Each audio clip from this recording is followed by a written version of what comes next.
Hello, my name is Daniel Dwi Krisnanto.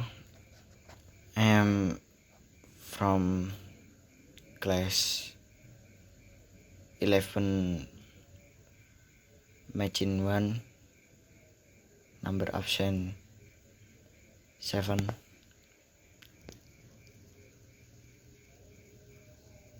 I am will reading a text analytical exposition practice ending the stigma. One of the challenges Indonesia has faced in its decades-long fight against HIV/AIDS is the stigma that accompanies the disease. Often, the public takes things into its own hands by sending those who test positive into exile, branding them as a source of problems and a burden. A similar phenomenon is occurring as the country struggles to contain the spread of COVID-19, which since early March has infected more than 37,800 and killed nearly 1,300 in some countries. The stigma has even developed into prejudice against Asians simply because the pandemic began in Wuhan, China.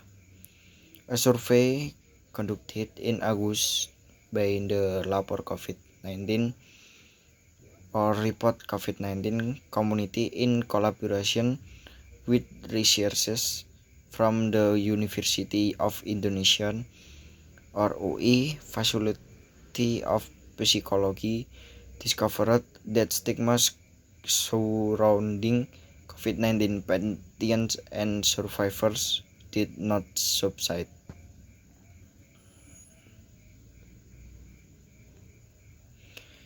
Needless to say, ending the pandemic is impossible without addressing the stigmatization and prejudice COVID-19 patients face. To avoid the stigma, many have resisted testing and tracing, refused hospitalization, and seized the dead bodies of loved ones from the hospital to prevent them from being buried under COVID-19 protocols.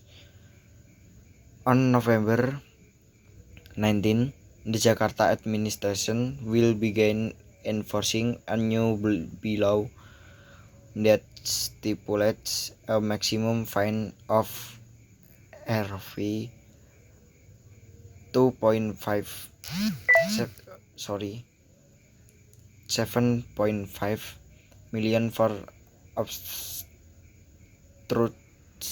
measures to tackle contagion, such as refusing polymerase chain reaction or PCR test, COVID-19 treatment, vaccination, or isolation. The city government previously issued a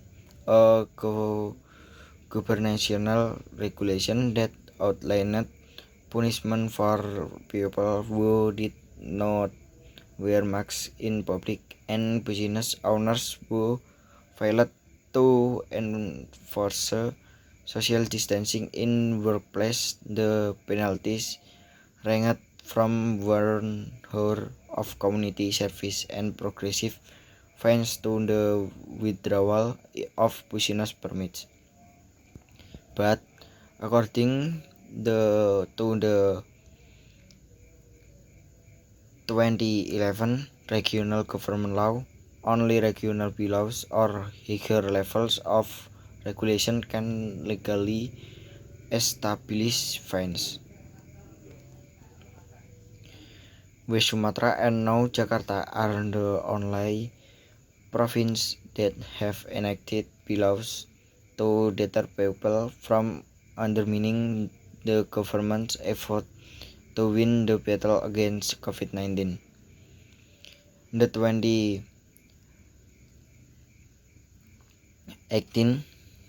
health quarantine law also stipulates punitive measures, which include imprisonment, to ensure public compliance with health protocols. But the law has been enforced only once against Tegal Legislative Council Deputy Speaker Basmadi Edi Susilo for holding a dangdut concert that attracted a huge crowd last month. The Jakarta government has less than 1 month to familiarize people with the new law, but doubts have already emerged about whether it will be an effective deterrent. Problems with laws and regulation often rest with their inconsistent implementation. More efforts are needed to educate the public about the virus, how it is transmitted, and the danger it poses to their health rather than resorting to punishment. Perhaps people do not follow the health protocols because they know little about the virus in the first place. It is the incomplete understanding of the disease, in addition to misinformation circulating on social media and in social interaction, that has allowed the COVID-19 stigma to persist. Health workers, formal and informal leaders, academics, and other elements of society needed to join forces to end the stigma and win the war on the pandemic. https://www.kompas.com Scholarit 2020 11 12 14 itu selanjutnya. Terima kasih telah mendengarkan saya membaca. Meski banyak salah, apabila dalam membaca ini banyak kekurangan yang saya alami, saya mohon maaf. Kiranya Mem Kris bisa membimbing saya untuk membaca yang lebih baik lagi. Sedikit yang dapat saya bacakan dalam membaca analytical exposition practice dalam praktek voice assessment. Thank you, ma'am.